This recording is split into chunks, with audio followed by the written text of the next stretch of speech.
इसी पावन कड़ी में मैं 2-4 शब्दों को निवेदन करता हूं।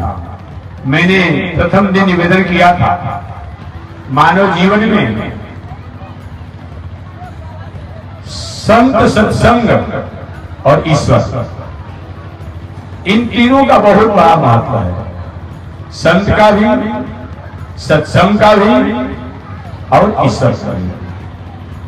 जब भी हमने अपने जीवन में इन तीनों का त्याग किया, तब हमारे जीवन में साधन तो रहे, संसाधन भी रहे, सुविधाएं भी रही और हम बहुत ऊंचाई तक पहुंचे भी, लेकिन जीवन में शांति और समन्वय नहीं रहा।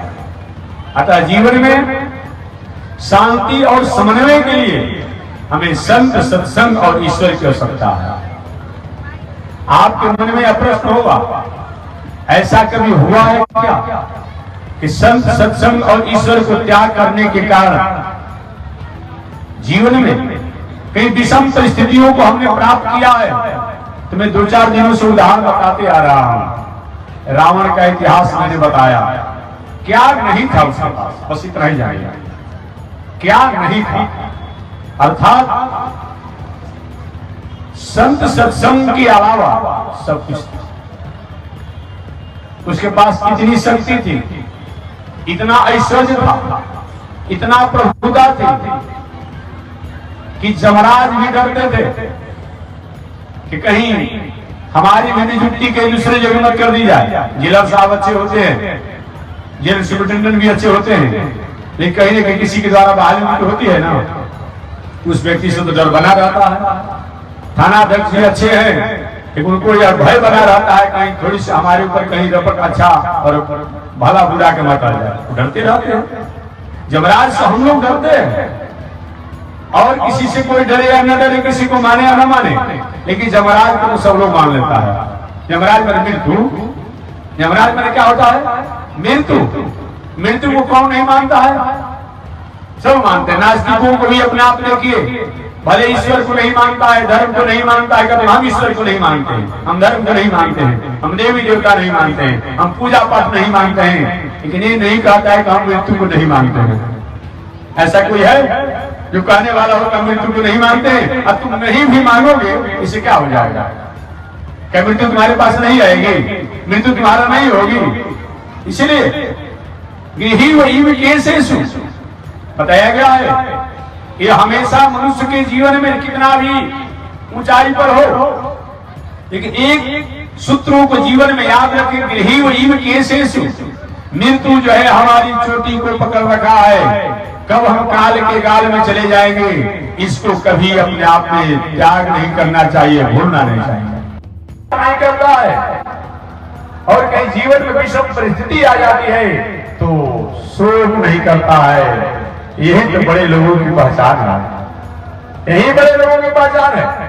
भगवान श्री राम अपने पिता द्वारा राज तिलक की समाचार को सुनकर के बहुत हर्ष में, और कुछ ही समय के बाद प्रातः काल भी सुनने को मिला कि नहीं, कई द्वारा यह सुना गया, सुनने को मिला कि राघव, आपके पिताजी ने तो आपको राज तिलक के लिए वचन दिया था, घोषणा भी किया था, लेकिन आपके पिताजी ने मुझे पूर्व में वचन दिया था। उस पूर्व वचन और वरदान को मैं पूरा कराते हुए आपके पिता की अनुमति से आपको वनवास जाने के लिए आज्ञा हुई है।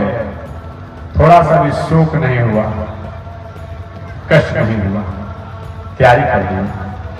बल्कि यहां तक बात कहे अंत में, जब कैकेयी माता ने कहा कि आपको वनवास की यात्रा करनी है और कैसे आप वनवास जाएंगे, इस पर विचार करते हुए आपके पिताजी आज मूर्छित अवस्था में पड़े हुए हैं। भगवान श्री राम ने कहा कि हे माता जी, तुम मेरी विमाता हो, सब तेली माता हो, एक छोटी सी बात के लिए मेरे पिता को इतना कष्ट सहना पड़ा।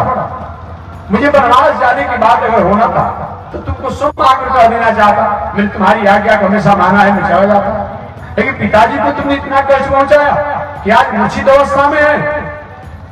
यही होता, काश भगवान श्री राम अगर कहीं वनवास नहीं गए होते, आज संत महात्मा ज्ञानी अमलात्मा विमलात्मा के वाणी पर जो जीव पर और स्वर पर और श्वास पर जो आज लटके हुए हैं, रमे हुए हैं, समाये हुए हैं, आज कैसे होगा? राम के रूप में भी संसार में आए थे, प्रभु के रूप में राम रहते, लेकिन आप ब्रह्म के रूप में इस तरीका से दुनिया में लोग जानता, ये तो कहीं न कहीं ये धैर्य का ही तो पहचान है। इसलिए मानव जीवन में धैर्य होनी ही चाहिए। जब जब भी हमने धैर्य को त्यागा है, तब तो हमारे जीवन में आई हुई संपत्ति वो विपत्ति के रूप में हो गई है। और जब जब हमने विषम विपत्ति में भी धैर्य को अपनाया है, तो वह विपत्ति हमारे जीवन में संपत्ति हो गई है। इसलिए जीवन में निश्चित रूप में धैर्य होना ही चाहिए। यही अपने आप में ये संत महात्मा का प्रथम विपत्ति धैर्य मथा अभ्युदय क्षमा। सबसे प्रथम बताएगा विपत्ति धैर्य। कितना भी जीवन में आपत्ति विपत्ति आ जाए, धैर्य को त्याग नहीं करना चाहिए। ये भगवान श्री राम का उदाहरण मैंने दिया, और भगवान श्री कृष्ण के इतिहास आप जानते हैं। एक बार भगवान श्री कृष्ण नारद जी से पूछे, हे देवर्षि नारद जी, क्या मेरी समान इस दुनिया में और किसी के साथ ऐसा विषम परिस्थिति आया होगा?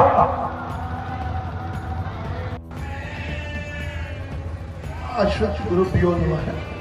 श्रीमंद श्रीरंग रंग रंग नारायण जी तेलुगुदेशम, श्रीमंद श्री श्री मध्यांतर तेलुगुदेशम। आज सब लोग को आने वाला सब भक्त भागवत और सभी नारायण भगवान को प्रेम सब लोग को आशीर्वाद। आज सब लोग एक छोटा और कथा में एक शुरू करेंगे। सब लोग को किधर भी जाए, सब लोग क्या किधर भी जाते हैं, हम इतना दिन से इतना देर से हम सभी काम करते हो, सभी भगवान को पूजा कर लो। कितना पूजा करने तो हमारा दिक्कत नहीं चल रहा है। दिक्कत नहीं चल रहा है तो क्या हम क्या करना? सभी भगवान को मंदिर को घूमिया, कौन कौन बोलिया, किधर किधर घूमिया, सब लोग को हमारा जातक को देखिया, कितना बोलते हो, कितना देखते भी हमारा कष्ट को परिहार नहीं मिले। कष्ट को परिहार नहीं मिले कारण क्या कारण है? देखते सब लोग भगवान के चिंतन